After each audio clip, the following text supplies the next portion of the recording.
Let me ask you something. Have you ever been in a room full of people, everyone laughing at a joke, and suddenly you felt your eyes sting? Not because the joke was sad, but because you noticed the one person in the corner who wasn't laughing, the one whose smile didn't reach their eyes, and before you could stop it, your body betrayed you. A tear right there in front of everyone. And in that moment, you weren't just embarrassed.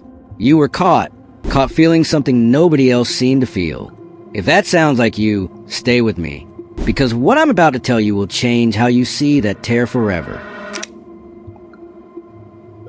From the time you were small, the world trained you to believe that tear was a weakness. Toughen up. Don't be so sensitive. Big kids don't cry. Society has a name for people like you. They call you too emotional, thin-skinned, fragile. But psychology has a very different name, one that doesn't come with shame. Dr. Elaine Aron, a research psychologist at the University of California, coined a term that describes roughly 15 to 20% of the population, a highly sensitive person, or HSP. And here's what the research actually shows. You don't cry because you're weak. You cry because your brain is wired to process the world at a depth most people never touch. Let's get into the nerdy part for a moment, because this is where it gets fascinating. Neuroimaging studies reveal that highly sensitive individuals show significantly stronger activation in two key brain regions: the insula, your brain's awareness center, and the mirror neuron system, the neural circuitry responsible for empathy. What does that mean in plain English? Your nervous system is essentially a high-definition receiver in a world broadcasting on standard definition. While others notice the obvious, your brain involuntarily picks up on emotional subtext that most people completely miss. The micro tremor in someone's voice, the tension in their shoulders, the shift in a room's energy when someone walks in carrying invisible weight. You don't just see people, you absorb them. And when your mirror neurons fire, you don't just understand another person's pain, you embody it. Their grief becomes a physical sensation in your chest. Their loneliness settles into your bones. This is imagination. This is empathic resonance. Your brain is literally mirroring their emotional state as if it were happening to you. But here's the part nobody talks about. This gift comes with a cost that can be brutal if you don't understand it, because you feel everything so deeply.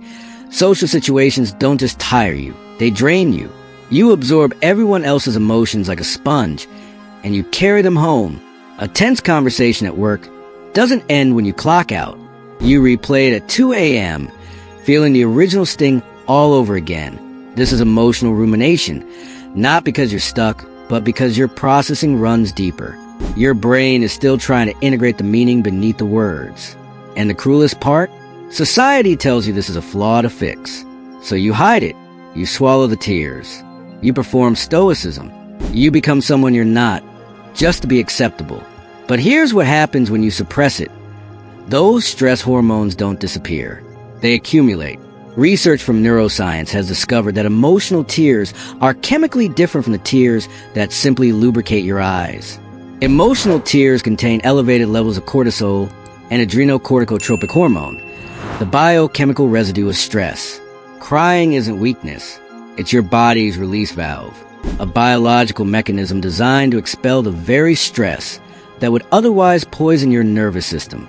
When you hold it in, you're not being strong. You're being clogged. So how do you stop drowning in a depth that others can't even see? You don't become less sensitive. You become strategic about your sensitivity. First, the 5-4-3-2-1 grounding technique. When emotional overwhelm hits, use your senses to anchor yourself. Name 5 things you can see. 4 you can touch. 3 you can hear. 2 you can smell. 1 you can taste. This interrupts the amygdala's panic response and brings your nervous system back to baseline. Second, the emotional sponge rinse. After any social interaction, take 2 minutes alone.